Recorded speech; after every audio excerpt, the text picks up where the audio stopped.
রাসূলুল্লাহ সাল্লাল্লাহু আলাইহি ওয়াসাল্লামের জামানায় একবার মক্কার পার্শ্ববর্তী একটা এলাকার একজন গোত্র সর্দার ছিল আকসাম ইবনে সাইফি, ওই ব্যক্তির নাম।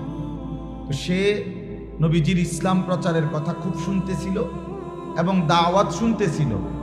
এই সময় সে নবীজি কি বলে এটা যাচাই বাছাই করার জন্য তার গোত্রের দুইজন লোককে প্রতিনিধি হিসাবে মক্কায় পাঠাইছিল।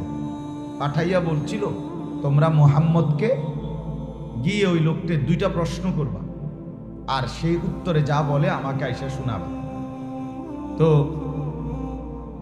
ওই দুই লোক এসে নবী সাল্লাল্লাহু আলাইহি ওয়াসাল্লামের কাছে জিজ্ঞেস করলেন, এই আকসাম ইবনে সাইফির পক্ষ থেকে, ওই সর্দারের নাম।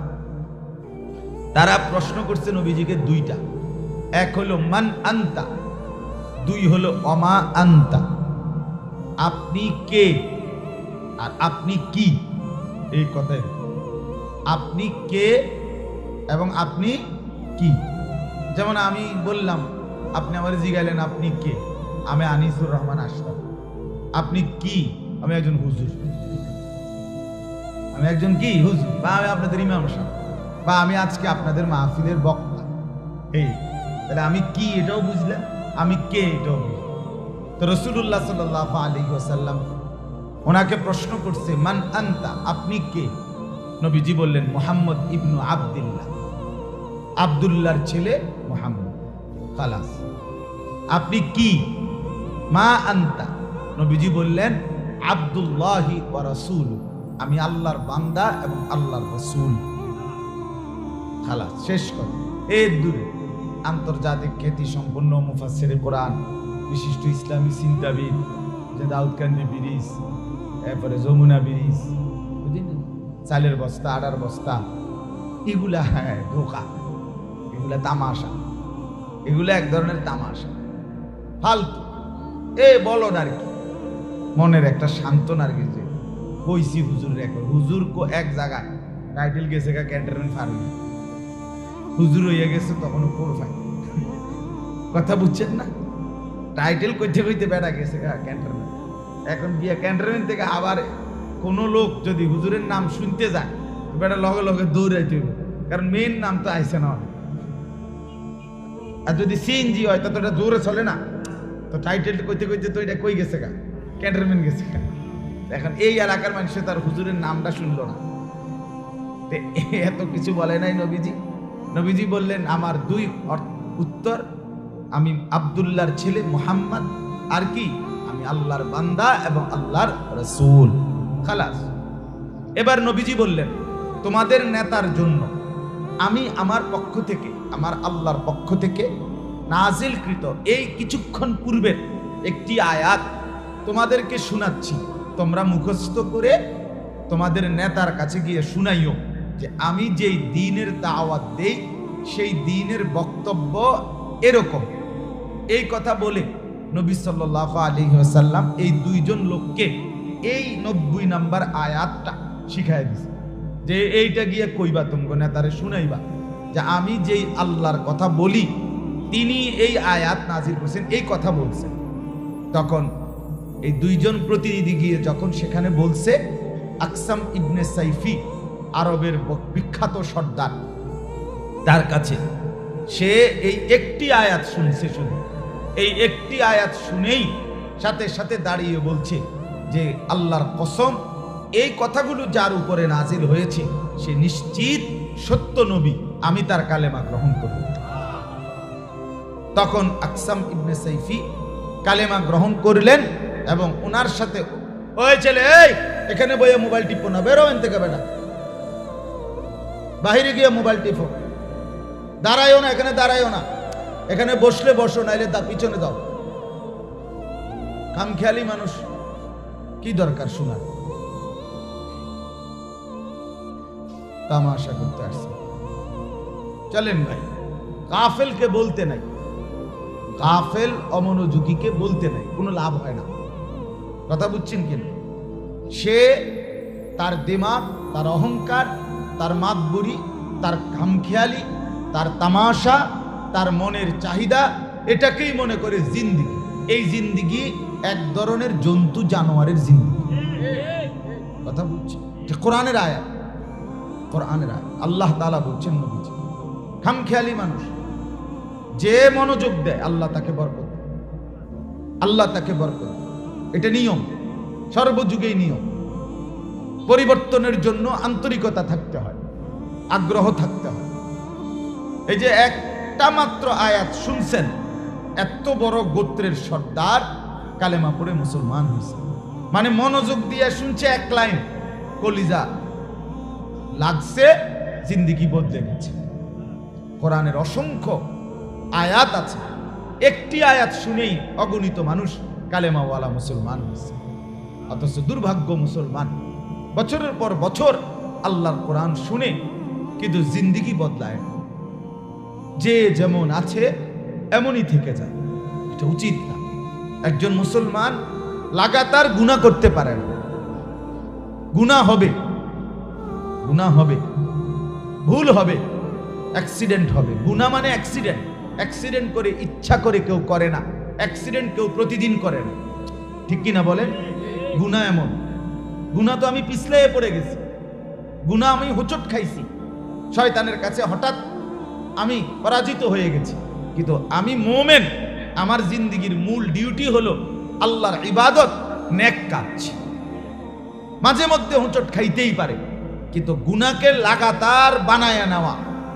30 বছর ধরে প্রতিদিন ওজনে কম দেয়, 10 বছর ধরে প্রতিদিন ঘরে বউ বাচ্চা রঙিন টেলিভিশন নাচ গান দেখতেছে এক তালে, 1 বছর কোনোদিন ফজরের নামাজ একটা মুসলমান ছেলে মেয়ে পুরুষ একদিন একটি বছরে কোনোদিন ফজরের নামাজ কোনোদিন পড়লো না, জানেও না ফজরের আজান হয় কখন, ফজরের ওয়াক্ত হয় কখন।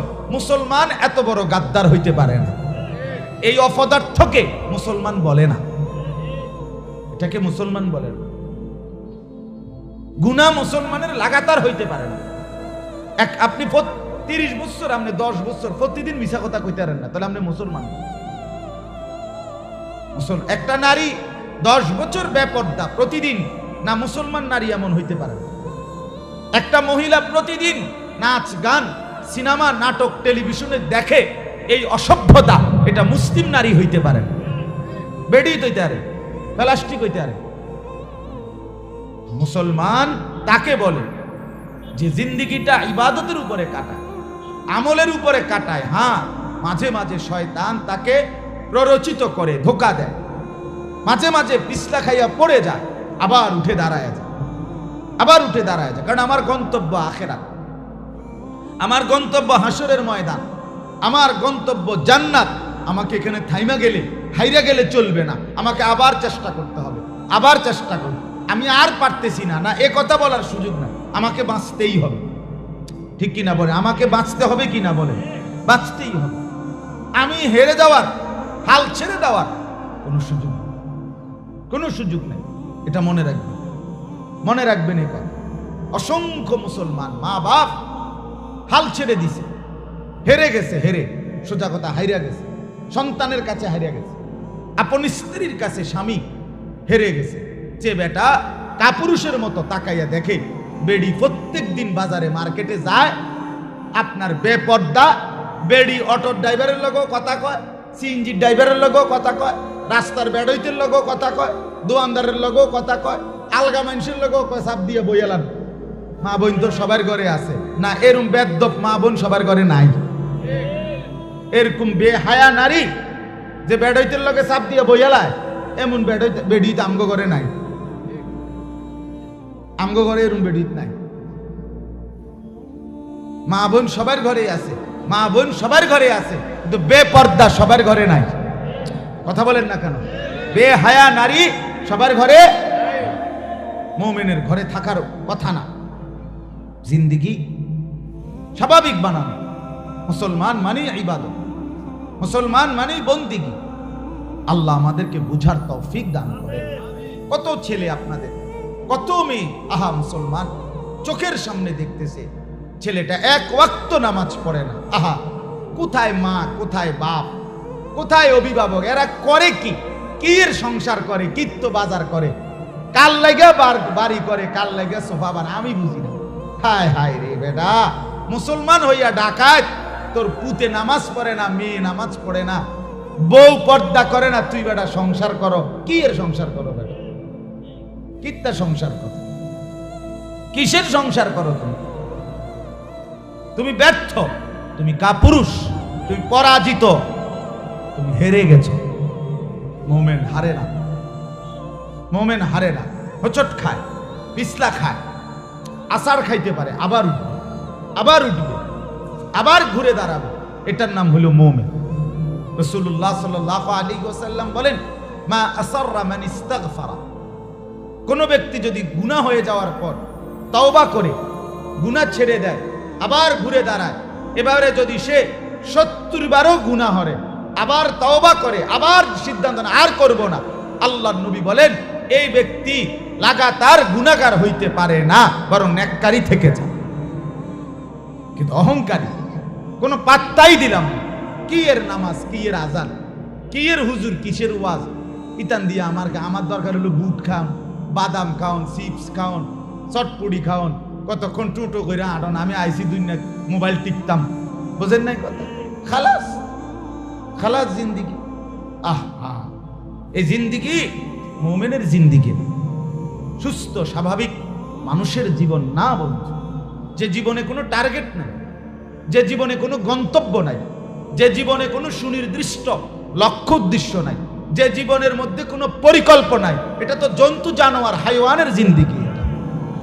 মুমিনের একটা টার্গেট আছে, আমার টার্গেট আছে। আমি আসরের নামাজ কোথায় পড়বো, আমার একটা হিসাব আছে। আমি মাগরিবের নামাজ কোথায় গিয়ে পড়বো, আমার একটা টার্গেট আছে। আমি এশার নামাজ কোথায় পড়বো, আমার একটা টার্গেট আছে, আমার একটা গন্তব্য আছে, যে আমাকে বাঁচতেই হবে, আমাকে কবরে যেতেই হবে, সেখানে প্রশ্নের মুখোমুখি হইতে হবে। আমার টার্গেট আছে, আমাকে হাসরের ময়দানে দাঁড়াইতে হবে, আমার জিন্দিগির আমল নামা আমার হাতে নিতে হবে, মিজানের পাল্লায় আমার আমল ওজন হবে, আমাকে ফুলসেরাত পার হইতে হবে, জান্নাতে আমাকে যেতেই হবে, জাহান্নামে গেলে আমার কোনো উপায় থাকবে না। এরকম একটা সুনির্দিষ্ট টার্গেট নিয়ে জীবনটাকে যে সামনে নেয়, তারে বলে মুসলমান, তারে বলে মুসলমান। পাঙ্গাস আর তেলাপিয়া, দৈন্যা তার কাঁচামরিচ, হ্যাঁ, দুন্দুল আর করলা, এ খায় আর গুঞ্জায় আর হতে আর পেশাব পায়খানা করে, হ্যাঁ, আর যৌন চাহিদা পূরণ করে। এ তো হাইওয়ানের জিন্দিগি বেটা, তো মানুষের জিন্দিগি না, তো মুসলমানের জিন্দিগি না, মুমিনের জিন্দিগি না এটা।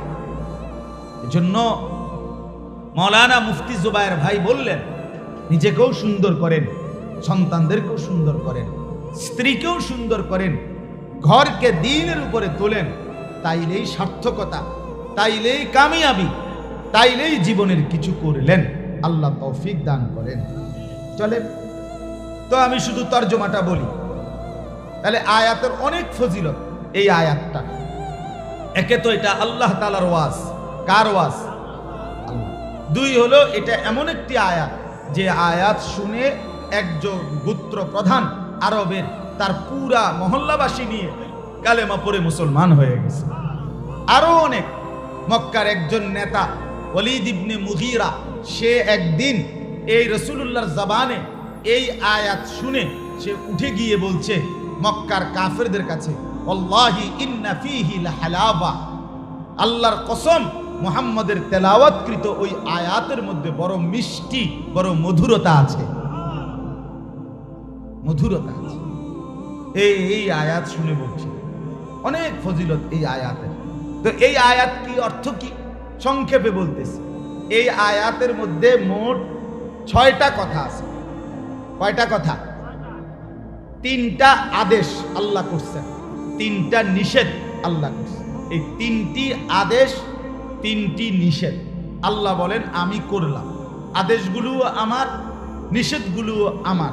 আর এই 3টি আদেশ, 3টি নিষেধ করে ইয়াইজুকুম, আমি তোমাদেরকে নসিহত করলাম, আমি আল্লাহ উপদেশ গ্রহণ দিলাম, লাআল্লাকুম তাযাক্কারুন, যেন তোমরা উপদেশ নিতে পারো, যেন তোমরা নসিহত গ্রহণ করতে পারো।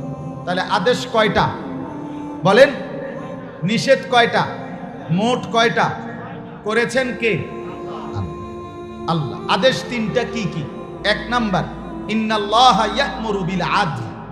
এক নাম্বার, আল্লাহ তাআলা বলেন পুরা জিন্দেগি ন্যায়, সমতা, ইনসাফ জীবনের মধ্যে প্রতিষ্ঠিত করো। এটা হলো এক নম্বর আদেশ।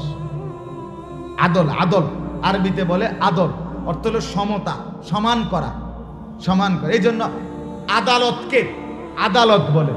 কেন বলে? অর্থাৎ বাদী এবং বিবাদীর কথা শুইনা ইনসাফের বিচার সমান করে দেয়।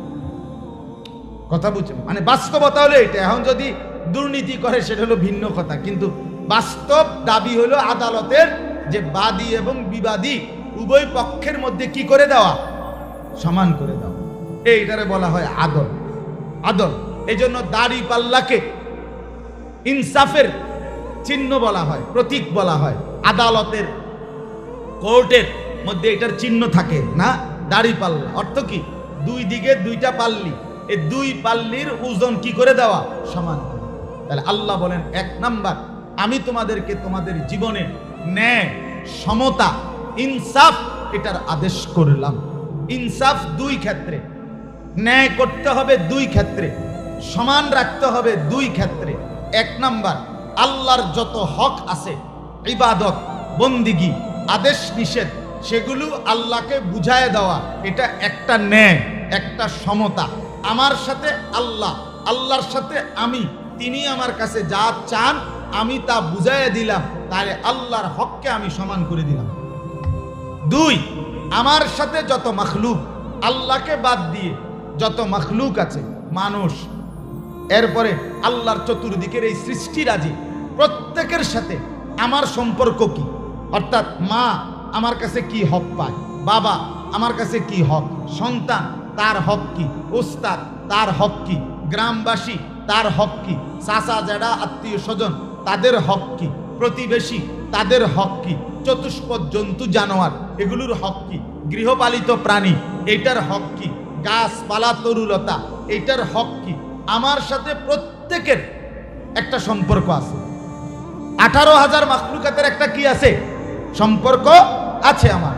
এই আমার থেকে যে যা প্রাপ্য, এই সৃষ্টি প্রত্যেককে তার প্রাপ্য বুঝাইয়া দেওয়া, এটা ইনসাফ, এটা সমতা। আল্লাহ বলেন এটা আমি আদেশ করলাম, এটা তোমাকে করতেই হবে। আল্লাহর সাথে, রসুলুল্লাহর সাথে আমার যা সম্পর্ক তাও ঠিক রাখতে হবে। গোটা পৃথিবীর সাথে আমার যে সম্পর্ক তাও ঠিক রাখতে হবে। আল্লাহ বলেন এটা আমার আদেশ। তাহলে দেখেন তো, এই এক কথার মধ্যে তো পুরো ইসলাম, ঠিক না? আল্লাহর হক আল্লাহকে দাও, বান্দার হক বান্দাকে দাও, বান্দাকে দাও। দুই নাম্বার, ওয়াল ইহসান। দুই নাম্বার, আল্লাহ বলেন আমি আদেশ করলাম জীবনের সব ক্ষেত্রে অন্যের প্রতি অনুগ্রহ করো। কি করো? দয়া, ইহসান, অনুগ্রহ করো। তোমার দ্বারা যেন কেউ জুলুমের শিকার না হয়, বরং তোমার দ্বারা যেন প্রত্যেকেই অনুগ্রহ প্রাপ্ত। ওয়া আহসিন কামা আহসানাল্লাহু ইলাইকা। কোরআনে আল্লাহ বলেন আমি যেমন তোমার উপরে অনুগ্রহ করলাম, বান্দা তুমি এবার অন্যদের উপরে অনুগ্রহ করো। এই যে দুই নাম্বার হলো ইহসান। আরো অনেক ব্যাখ্যা আছে, আমি সময় নাই দেখে বলতেছি। তিন নাম্বার, ওয়া ইতাইজিল কুরবা। আল্লাহ বলেন তিন নাম্বার হুকুম হইল আত্মীয় স্বজনের সাথে, আত্মীয় স্বজনের সাথে তাদের হক দিয়ে দেওয়া। তোমার যত আত্মীয়, চাচা, মামা, ফুফা, খালু, দাদা, নানা, মামা, ইত্যাদি, চাচাতো ভাই, জ্যাঠাতো ভাই, আপন ভাই, ভাতিজা, ভাগিনা, কতজনের কত হক, এগুলো দিয়ে দেওয়া। আল্লাহ বলে এটা আমার আদেশ, এটা আমার আদেশ। একটা বিগত জায়গা তুমি দিচ্ছ না আজকে 30 বছর ধরে তোমার চাচাতো ভাইয়ের পাওনা, তুমি জানো, কিন্তু তুমি মিথ্যা বলতেছো, নয়সই করতে আসো। মনে রাখেন, খোদার কসম, রাসূলুল্লাহ বলেন যে ব্যক্তি অন্যায় ভাবে কারো 1 বিঘত জমি দখল করলো, রাসূলুল্লাহ বলেন 7 তবক জমিনের নিচের মাটি কিয়ামতের দিন পুরাটা তার কাঁধে তুলে দেওয়া হবে।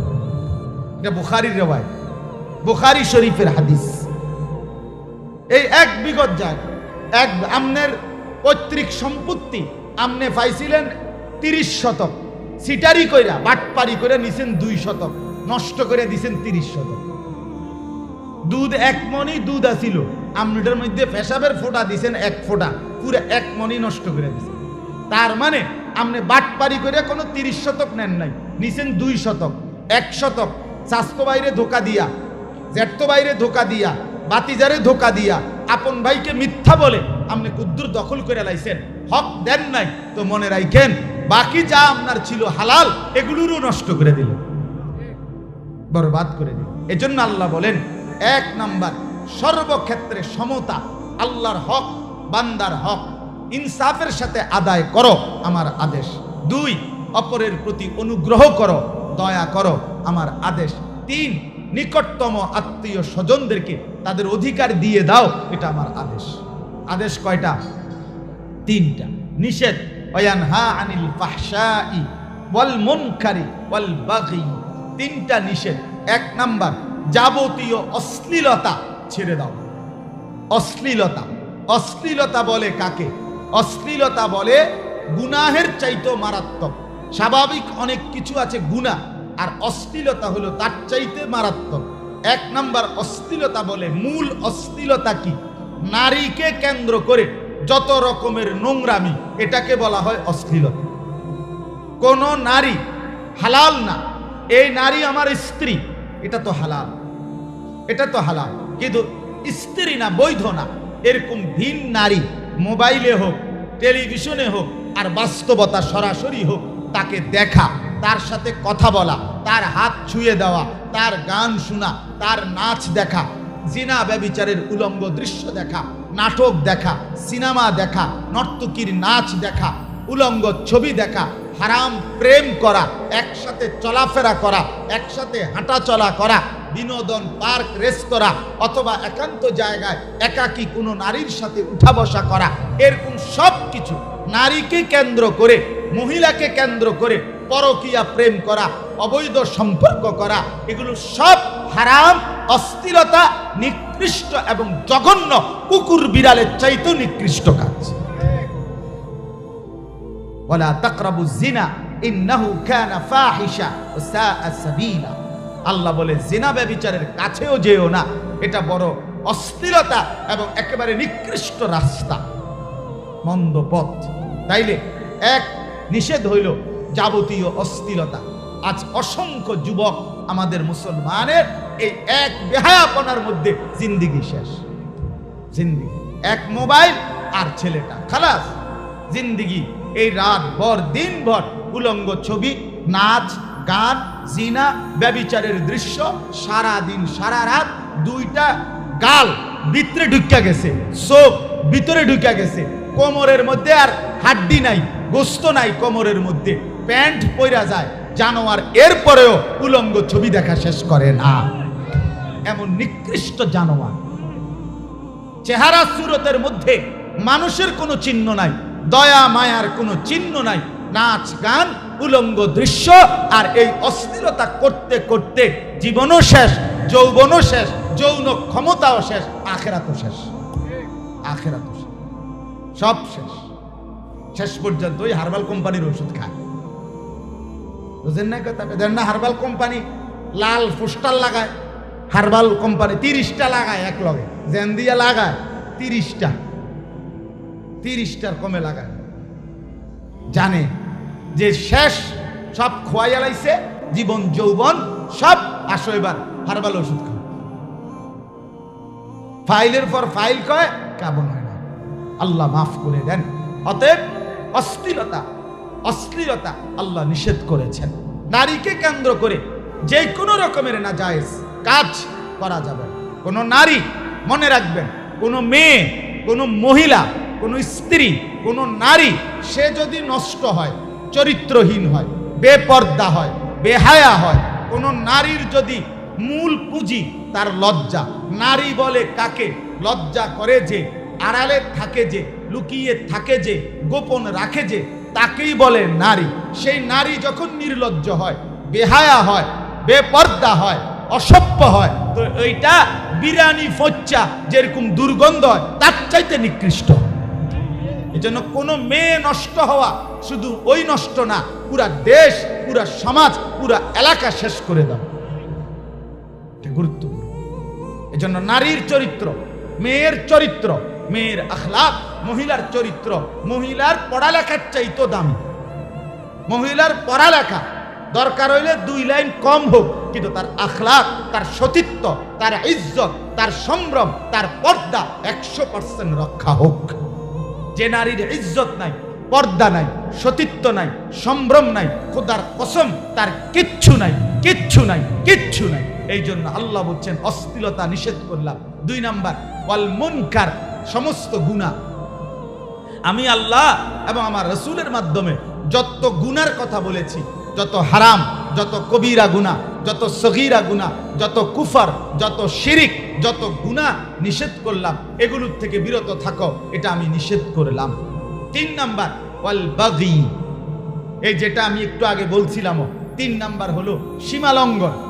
একটা হলো গুনাহ করা, আরেকটা হলো গুনাহকে গুনাহ মনে না করে একেবারে স্বাভাবিক হাসতে হাসতে স্বাভাবিক মুডে সীমালঙ্ঘন করছে।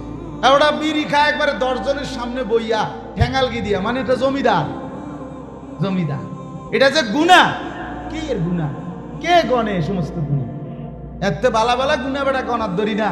তুই আইস এনে বিড়ি খানার গুনাহ টোয়াইতে, কথা বুঝছেন? দাড়ি কাটে, এটাকে স্বাভাবিক মনে করে সে, এটা কোনো কিছুই মনে করে, এটা সীমালঙ্ঘন, এটা সীমালঙ্ঘন। সুদের টাকা লেনদেন করছে অহরহ স্বাভাবিকভাবে, এটা শুধু গুনাহ না, এটা সীমালঙ্ঘন, এটা অহংকার, এটা গাদ্দার, এটা গাদ্দার। মসজিদে যখন নামাজ হয়, যে যুবক তোমরা এই যে কয়জন বসছো, তখন যারা তোমরা রাস্তার পাশে দাঁড়াইয়া বইয়া বইয়া মোবাইল টিফো, অথবা দাঁড়াইয়া মোবাইল টিফো, অথবা সমবয়সীদের সাথে আড্ডা দাও, তুমি শুধু পাপী না, তুমি গাদ্দার, তুমি গাদ্দার, মনে রাখো, তুমি গাদ্দার।